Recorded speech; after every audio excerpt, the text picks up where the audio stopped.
respected Mahasangha, respected Dr. Satnzin Mingyur, lecturer, Central Institute of Buddhist Studies, Ladakh. Dhamma brothers and sisters, dear all participants in our Mingyur Dhamma English Club, very good afternoon. My Dhamma name is Phuktam. It's really honorable and privileged and happy for me to be the moderator for the interactive talk and discussion today.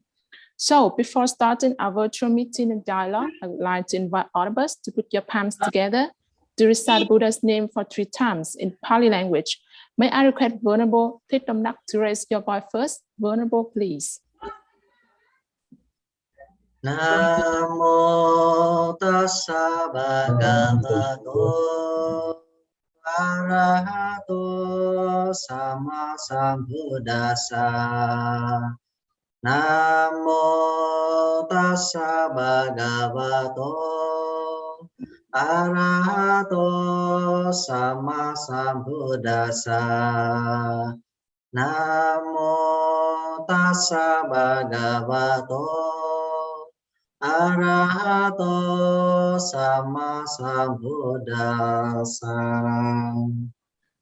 Thank you very much, Bante. Now I would like to announce the tentative program today as follows.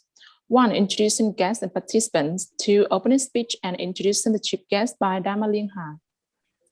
3. Main speech by our chief guest, Dr. Satnzin Mingyur, lecturer, Central Institute of Buddhist Studies, Ladakh. 4. Q&A section. 5. Vote of thanks by Dhamma Sister Tuệ An.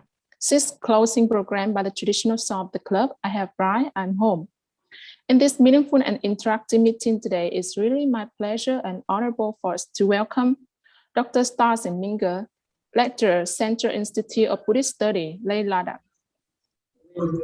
Venerable Dr. Thittamnak, founder and president of Mingyur Dhamma English Club, Vietnam. All Dhamma brothers and sisters, all members of the club, all Antians. Once again, warmly welcome you all to this great virtual meeting today. To understand our Mingyur Dhamma English Club, as well as brief biology of our guest speaker today, now I would like to invite Dhamma Sister Lingha for opening remarks and introducing our chief guest. Sister, please, over the mic to you, sister.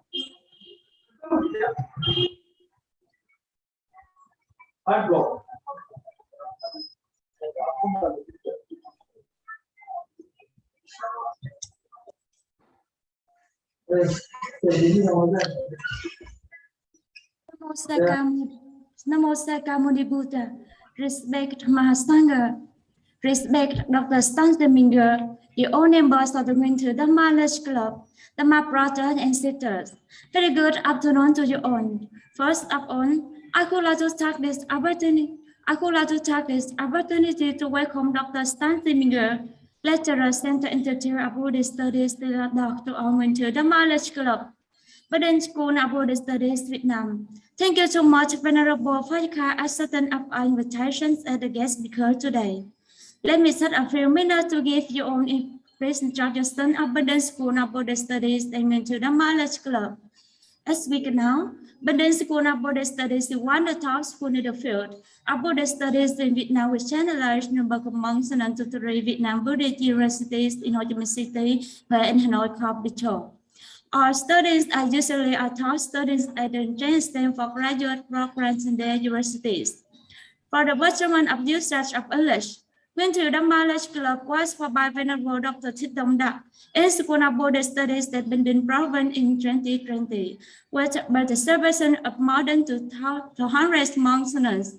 We are learning Dhamma English under the program of the Buddhist English Club. That we do English as a medium language to understand the Buddha teachings, along with a performance of our necessary skill of reading, speaking, listening, and writing for members. It will be a strong foundation of our number preparation for them to study abroad in future. It's better step for all members of the club to have a good chance to learn Dhamma through English and to understand English under the form of Dhamma. We will have good approaches to Brahmins, speakers, scholars, teachers, and professors in the field of Buddhist studies from different countries in different Buddhist traditions: Laos, Cambodia, Myanmar, Thailand, Sri Lanka, India, Bangladesh tradition, Vietnam, China, Japan, and Korea from Mahayana Buddhism. in Mongolia, Bhutan, Tibet for Vajrayana Buddhist tradition. Today, it are 17 dialogues with Dr. Satnzin Mingyur, lecturer, Center Institute of Buddhist Studies, Ladakh. In 2022, in the series of Quickened International Meeting of the Mingyur Dhamma Club Buddhist School of Buddhist Studies, Vietnam.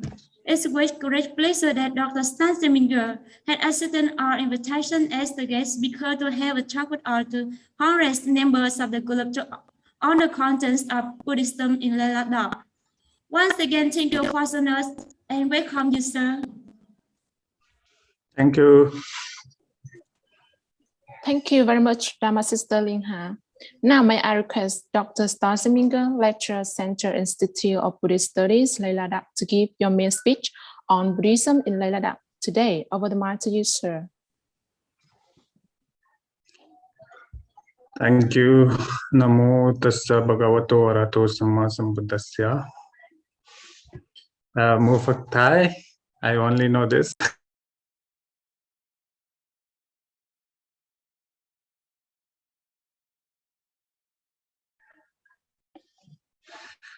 Hello, everyone. Respected monks and nuns from New Thai Dhamma English Club. Respected founder, Venerable Thich Dong Dek. Today, I would like to give a little. Okay, there's a sound problem. Is there? It's okay. It's okay. Okay, I think it's. So it's okay now. Okay.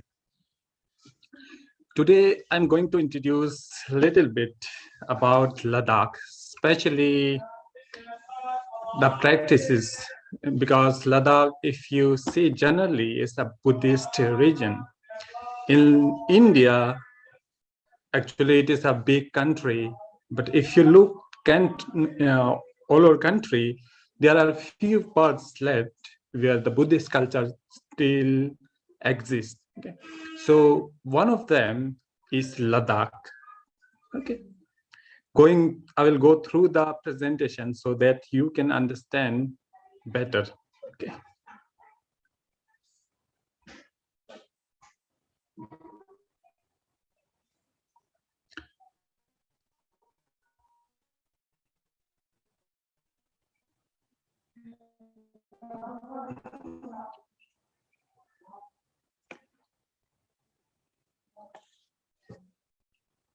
Okay, can you see the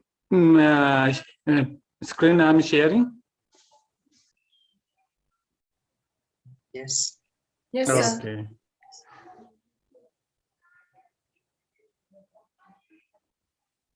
Okay. So when we talk about Ladakh, okay, so I give little map over here so that we can understand where actually Ladakh is. Okay? So this is South Asian countries in India, and if you look at the northernmost part of India, then we have Ladakh. Okay, so it looks like this one.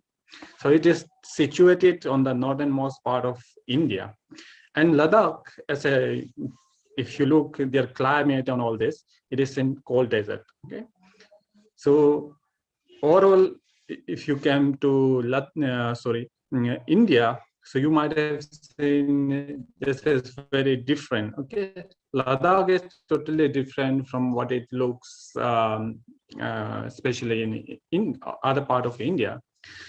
Okay, so ancient capital of Ladakh was Leh, and up to now you can say Ladakh is the part of, Leh is the capital of Ladakh. Okay, so nowadays Ladakh is divided into two different parts. Okay, one that is known by Kargil and another one known by Leh. So this is the district where you will find all the Buddhist population living. Okay, so this Buddhist tradition still alive. It started most probably from the 8th century. It could be from earlier than that, but it's still thrive over here. Yeah. So this is the very important, because if Buddhism started from India, and then it's still alive in some part of India. Okay. Coming to the second part, in Ladakh, if you see, there are three different races of people. Okay. Race means there are three types of people living over there. So one is Dati people. So they are very limited in number, only few, you can say in 1,000 or 2,000 people living over there. Okay. So second is, first you might have heard, if you study or read about Indian history. So those were the people come from Central Asian side. Okay. So coming to next, those were the Mon tribes. Okay. So Ladakhi people usually refer Mon people from the Himalayan region. Okay, so especially here they are referring to the people from the Himachal and other part of mountainous region. Okay, they came to Ladakh and settled over there. And the most prominent one is the Tibetan race. Okay, so they were same like the one we known by the Tibet. Okay, then great empire, now part of China. Okay. So most of the people were originated, or their race are same with the Tibetan. Okay. Okay, coming to Ladakh and their lifestyle. Okay, there are monks. Okay, there are nomadic people, and there are farmers, and there are so many other what we call work they do. Okay. Especially if you see at the corner, I have given example, the monks. Okay. They have their, it's quite similar with what we know in other Buddhist country. Okay, here on the corner, I have given photographs of traditional Ladakhi women. Okay, so they wear this sort of traditional life, and there are so many people who depends on the livestock. Okay, like goats, sheep, and other. And one of the very unique thing here is they have a camel. Okay, so it is desert region. And in earlier time, Ladakh was passing through the famous trade route in between. So Ladakh was then very small kingdom, but they have very economically, if you say, they were coming, in the between of very giant empire. So they were thriving that way. Okay, coming to the historical part. So if you say Ladakh, most of the people are Tibetan origin. So I have shared some PDF before. There you might have seen how the story of Ladakh and the Tibetan were quite similar. Okay, if you say before 10th century, because Ladakh remained a part of Tibet for some 100 years. Okay, so after that, Ladakh remained an independent kingdom for more than 800 years. Okay. So during that time, what happened was, in 8th century, most probably Ladakh was a different kingdom. Okay, that partly including some part of Tibetan plateau. Okay, so they were known by the Jianzhong at that time. And at that time, we don't know if these are the earliest evidence we can see that people have left over there. Okay, it could be, some people suggest that it could be from 3,000 to 4,000 years old. Okay, so but then we don't know exactly when it was happened. Engraved by the people of Dalt and Mon, then later on by the Tibetan. Okay, there are so many Tibetan inscriptions also. And Ladakh and Tibet share same history in the earlier time. So what happened at the time of Frongtsen Gampo? He captured all this part, including, if you see the map right now, some part of Afghanistan even. Okay, those places are known by Wakhan corridor. There's a very mountainous region and some part of Tajikistan. Still, if you go there, you'll find Tibetan inscription carved on the huge rock. So that is the example how Tibetan emperor was influential all over there. Okay, so this is also with the case of Ladakh. Okay. So this is the earliest history that we have as an evidence. Okay. Okay, coming to the Buddhism. So what we found, okay, because I study history, especially related to the Buddhism. These are the few examples of Buddhist arts that left from, if we can say, 8th, 9th century. Okay. So at the top, you can see a huge stone, and there is an image of stupa, okay, designed there.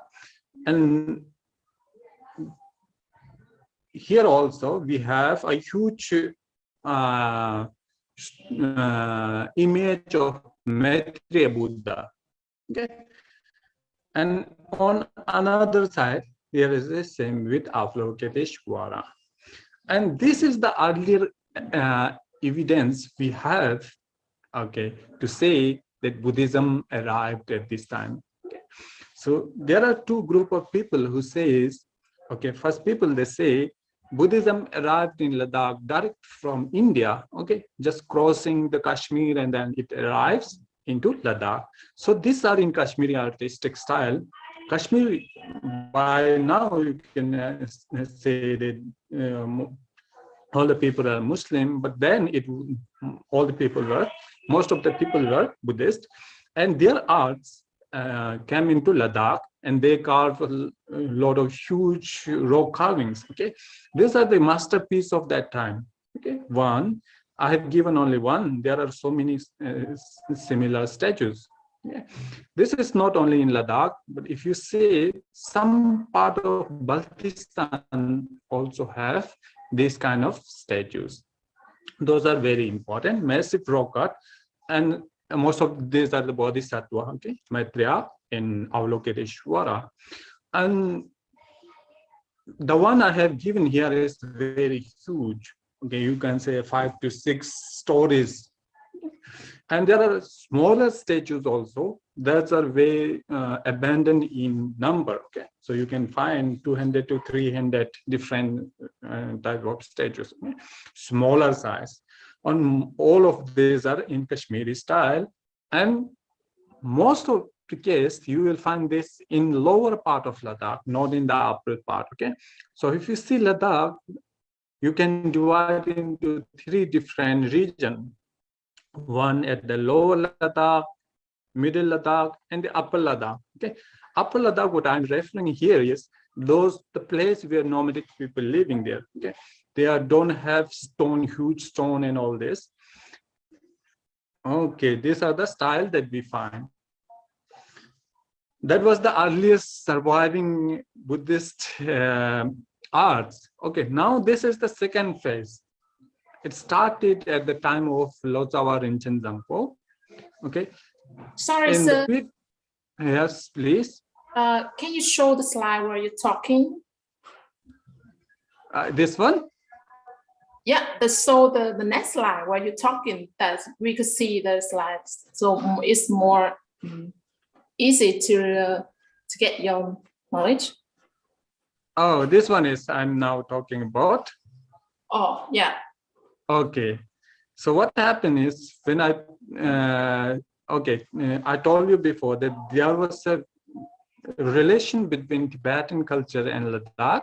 Okay, this is what I'm referring to. Okay, so what happened was there's a person named Rinchen Zampo. He was the great monk. Okay, he came to Ladakh and some part of Western Tibet, and he built a lot of the monasteries. Okay, so these are the example I have given here.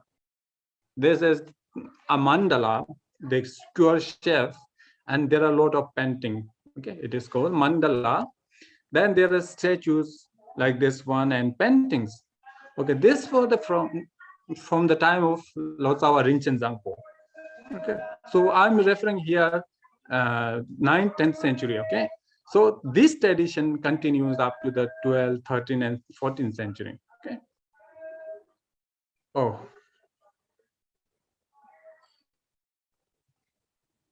Oh, it disconnect. I will show again.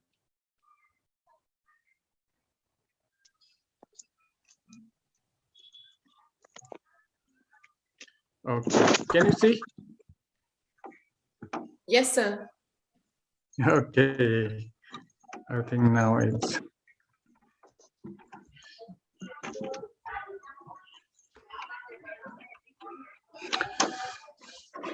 Okay, this I have given here to have some idea, okay, about the influence of Tibetan Buddhism in Ladakh, how it arrived. Okay, so most of the people, you can say, Ladakhi language itself is a part of ancient Tibetan language. Okay, so like that, their culture also arrived in Ladakh. So some historian also they say Ladakh is a part of Tibetan cultural area. Okay, this include Arunachal, Sikkim, and then we have some part of Himachal and this Himalayan region. Okay. Okay. Now this is very important. So if you see Tibetan history, we have 4 different schools: Nyingma, Sakya, Kagyu, and Gelu. Like in the case of Indian Buddhism in India, there was Theravada Buddhism, then one Mahayana Buddhism, and then later on the Vajrayana Buddhism. Okay, so there were different groups. In similar case, if you study about Tibetan Buddhism, there are 4 different schools. Their idea and what we call ideologies are not very different, but they are emphasizing on some matters that okay. So Nyingma was the earliest one. Then we have Kagyu, then Sakya, and then Gelug. The Gelug is the latest one. And 14th Dalai Lama, he also belonged to this group of school. Okay.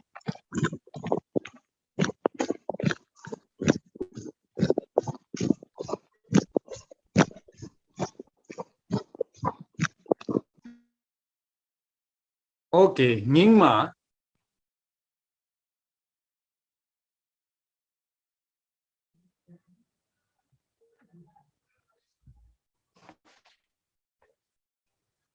Nyingma school. So Nyingma, actually, if you say Nyingma, if you translate itself in Nyingma, that means it sounds like the older one. Okay, Nyingma. So why it is called? Because when Guru Padmasambhava, okay, he was an Indian master who went to Tibet and then he propagated Buddhism over there. So what happened there is his tradition continues with the building of Samye monastery.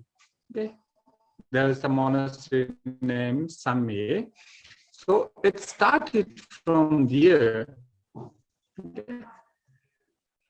His school is known as Nyingma. He's referring as the oldest school. Okay. And this school also have in a big cave that we are now, a monastery was built later on. It's called Taktak Monastery. So this group of monastery was then founded. Okay. So this is the Nyingma school. This school actually emerged in 8th century in Tibet, but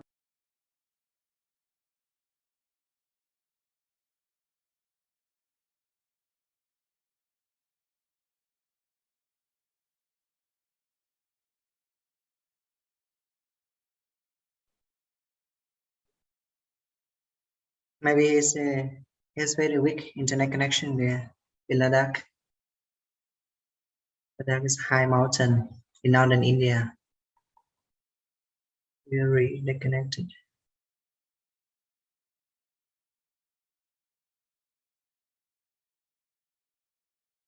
Yes.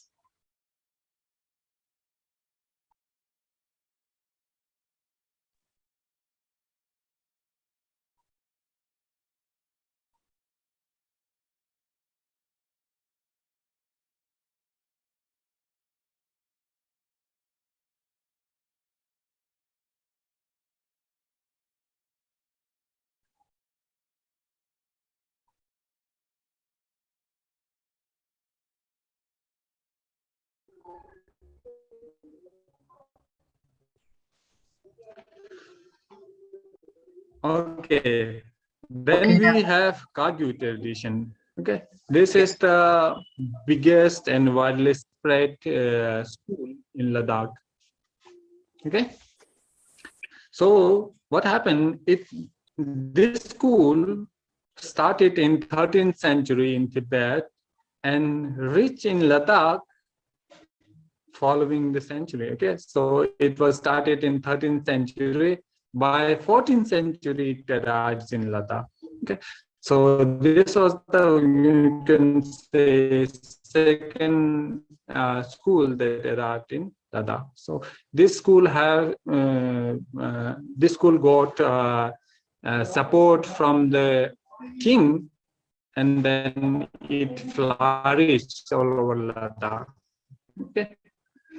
So because of that, it became most influential. I've given one photo of the monastery belongs to this school. Okay. This is the Hemis monastery. So Hemis monastery, taking an example, this is famous because of its festival that held in summer season. Okay, so Ladakh, because most of the time remain cut off from the many Western traveler who came to Ladakh. Okay, so they were only able to come in summer. Then they visited the monasteries and the festival. So they started reporting all this, and that how it become very famous. Okay? So this school have few sub school also. Okay.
Okay, sorry for the network issue. coming to the third school, that one is the famous in Tibet because of the relation they have with the grandson of Genghis Khan, okay, famous Genghis Khan, who came from Mongolia, and then there was a relation between them. And because of their support, what happened was this school became very famous. Okay, so following year, so that is in 15th century, it reached in Ladakh. Okay, and they built this monastery. I have given in the background. So this school has only 3 monasteries all over Ladakh. Okay, so this is the least one. I told you the first one is the Nyingma and then Sakya. These two have only 2 to 3 monasteries of their school. Coming to the third one, this I think important. So many cases, especially the Western scholar, they refer this school as our yellowhead. Okay, how this happened was, you might have seen in so many articles, they refer Tibetan Buddhism into 2 different groups: yellowhead and red color hat. On some occasion, they refer. So this has nothing to do with the different places. So this was started in 14th century, okay, by a Tibetan monk. Okay.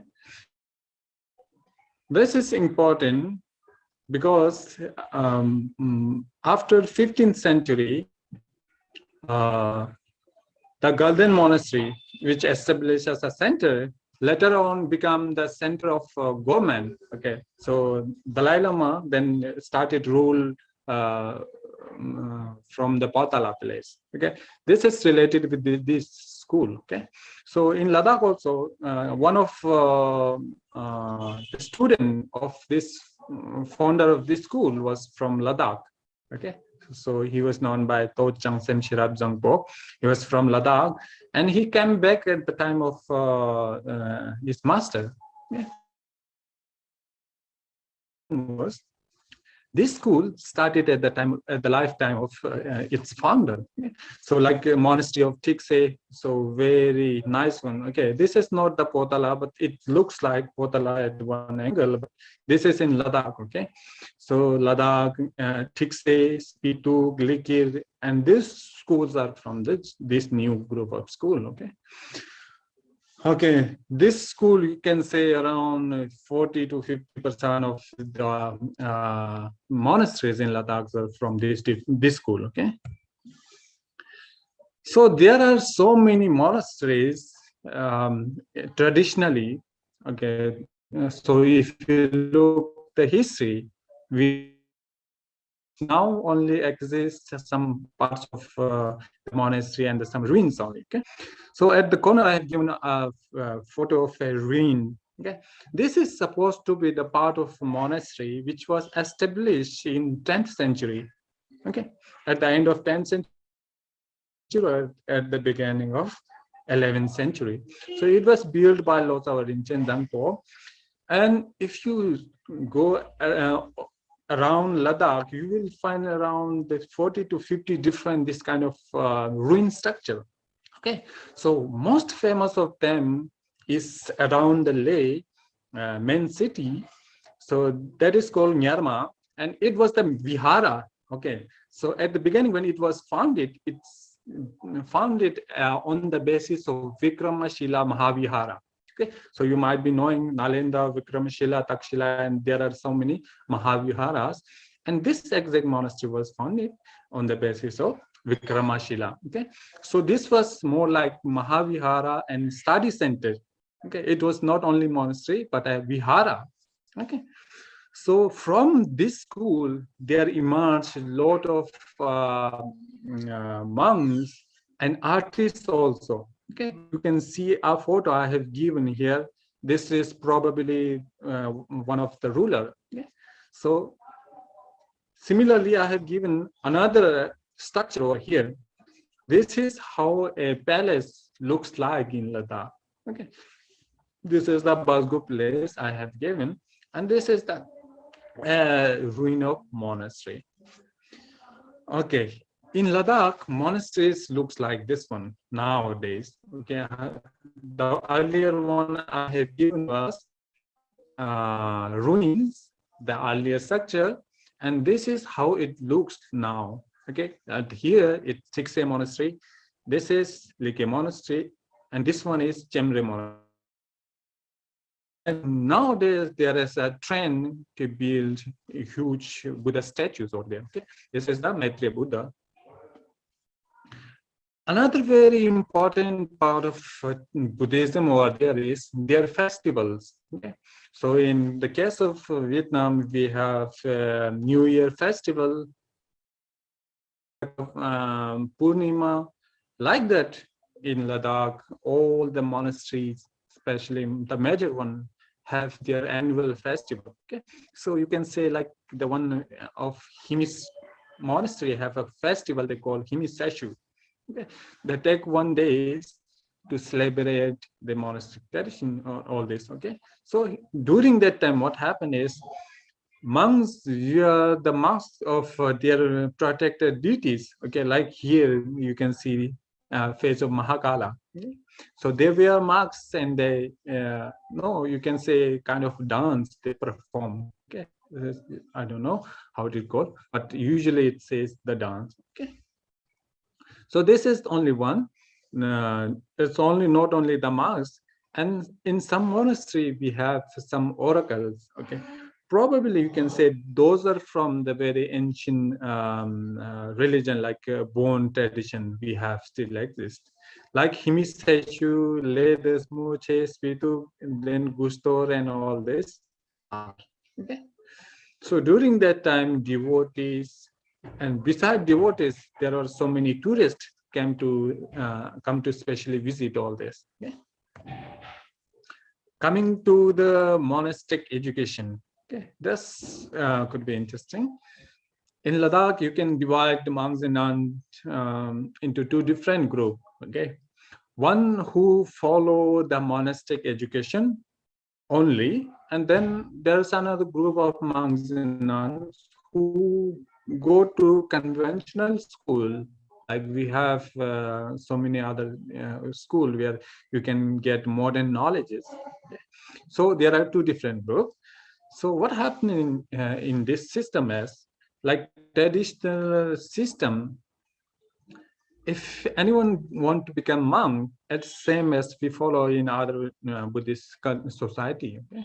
So what happened? A novice or the small boys or girls will come to the monastery and they will take 1 month. They will take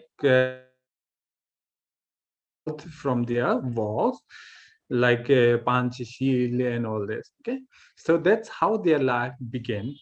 Okay, so novice monk, they will start by learning their basic skill of starting ABCDs and all this.